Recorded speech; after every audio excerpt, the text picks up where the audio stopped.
नमस्ते दोस्तों, आप सुन रहे हैं गपशप टेल्स विद पूजा। आज की कहानी उस सच्चाई पर है जिसे हम रोज देखते हैं लेकिन समझते नहीं। चलिए शुरू करते हैं। आज की कहानी का शीर्षक है ऑनलाइन था लेकिन अकेला। राहुल की उम्र सिर्फ 28 साल थी, लेकिन उसकी ज़िंदगी पहले ही बहुत थकी हुई लगती थी। दिन की शुरुआत मोबाइल से और रात का अंत भी मोबाइल से। इंस्टाग्राम, व्हाट्सएप, फेसबुक, यूट्यूब, ये सब कुछ था उसकी ज़िंदगी में।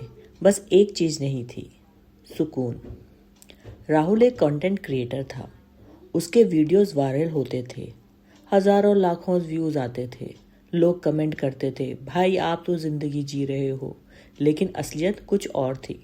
राहुल के पास बात करने के लिए कोई नहीं था। माँ पास के कमरे में रहती थी, लेकिन राहुल के पास उनसे बात करने का वक्त नहीं था। एक दिन माँ ने कहा, बेटा खाना ठंडा हो रहा है। राहुल बोला, बस 1 मिनट, रील अपलोड करनी है। वो मिनट घंटे में बदल गया। माँ चुपचाप खाना समेट के ले गई। राहुल ने देखा भी नहीं।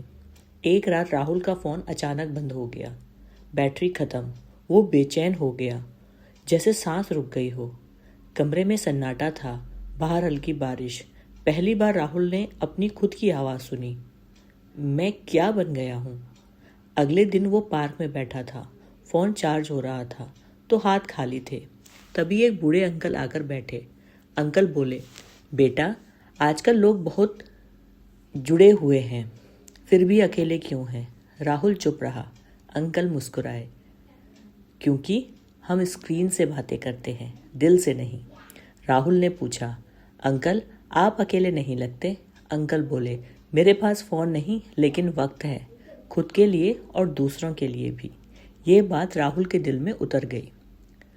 उस दिन राहुल ने एक फ़ैसला किया। दिन में सिर्फ कुछ घंटे ही सोशल मीडिया, बाकी वक्त माँ के साथ चाय, पड़ोसी से बात, खुद के लिए वक्त।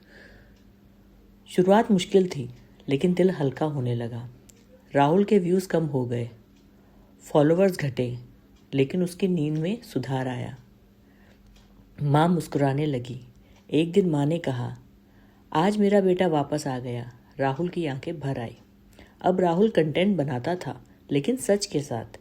उसके वीडियोस अब कम वायरल होते थे, लेकिन जो देखते थे दिल से देखते थे। तो बच्चों, ऑनलाइन दुनिया हमें जोड़ती है, लेकिन ज़िंदगी ऑफलाइन जी जाती है। दोस्तों, अगर आप भी कभी ऑनलाइन होकर अकेलापन महसूस करते हैं तो समझ लीजिए ये कहानी आपके लिए है।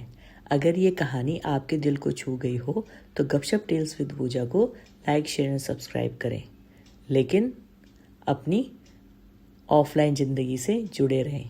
फिर मिलते हैं एक सच्ची और अच्छी कहानी के साथ। तब तक के लिए धन्यवाद।